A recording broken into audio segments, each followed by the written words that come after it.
pessoal! E aí, tudo bem com vocês? Para vocês que não viram o nosso último vídeo, que foi falando sobre o canal, meu nome é Tássia Ramalho. Eu sou Manuel Nascimento. E hoje nós vamos começar a nossa primeira vídeo aula.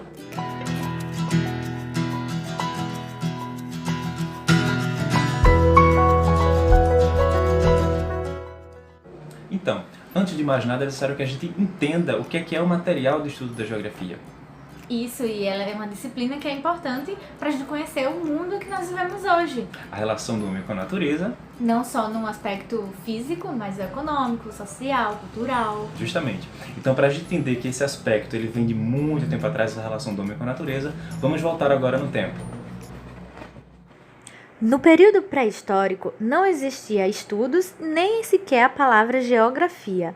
Existia o chamado instinto geográfico, no qual o homem adquiria instintivamente o senso de orientação, localização e mobilidade no espaço terrestre. A princípio, isso era utilizado para sua sobrevivência. As pinturas rupestres, inclusive, são consideradas as primeiras formas de mapas da humanidade. Agora, avançando mais um pouquinho essa linha do tempo, a gente vai chegar naquele período antigo da Grécia, Roma. Justamente. Então agora a gente vai ver alguns nomes famosos assim na geografia nesse período, como por exemplo, Eratóstenes. Ou Estrabão. Foi na Grécia Antiga onde surgiu a palavra geografia. Neste período, pensadores da época e filósofos estavam interessados em saber o que acontecia ao seu redor. Na imagem podemos ver Erastótenes, grande pensador da época responsável por medir o diâmetro da Terra quase que de forma exata. Ele também ficou muito conhecido por seu trabalho na Biblioteca de Alexandria.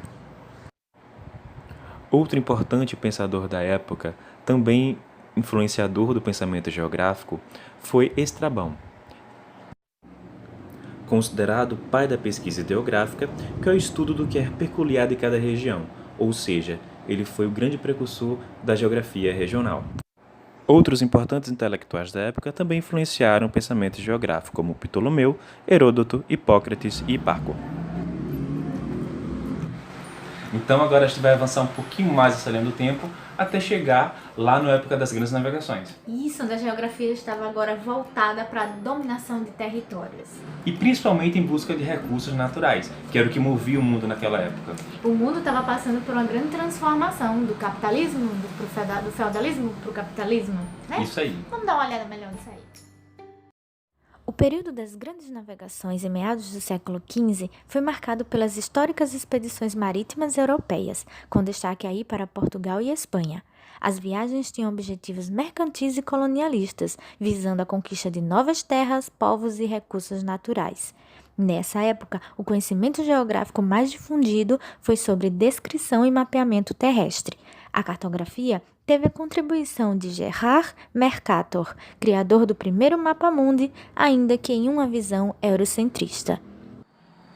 Então, chegamos agora no finalzinho do século XVIII e começo do século XIX, quando a geografia ela passa a ser agora uma ciência. Isso, os estudos foram mais sistematizados e, coincidentemente, foi na época da Revolução Industrial.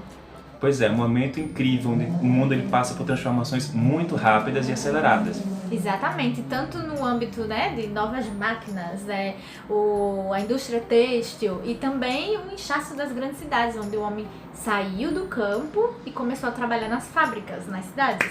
Pois é, então vamos entender um pouquinho esse contexto aí na Europa, no finalzinho, lá no século XIX, e toda essa transformação que aconteceu na geografia e no mundo. Até o final do século XVIII, mesmo com o grande conhecimento acumulado, a geografia ainda não era reconhecida oficialmente como uma ciência. Inventários de terras e de povos descobertos eram utilizados principalmente como instrumento das potências europeias com objetivos mercantis e colonialistas. Apenas na Alemanha do século XIX, através dos trabalhos de Karl Ritter e Alexander Humboldt, a geografia efetiva-se como conhecimento científico com a escola determinista.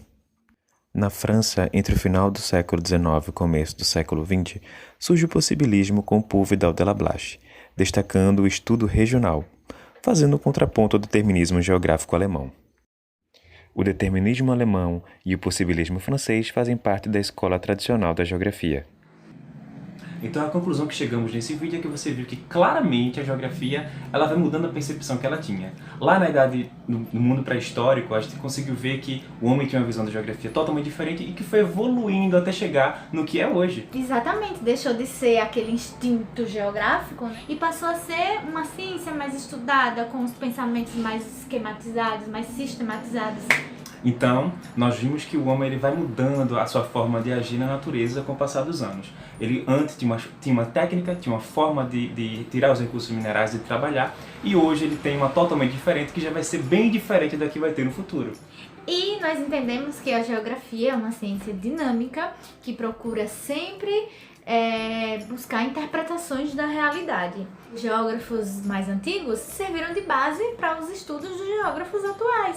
E os geógrafos atuais, provavelmente, servirão de base para os geógrafos do futuro. Pois é. E boa pergunta, né, Tássia? Como é que você acha que vai estar o mundo daqui a, sei lá, 20 anos? Acho que tanta coisa pode acontecer, né? É.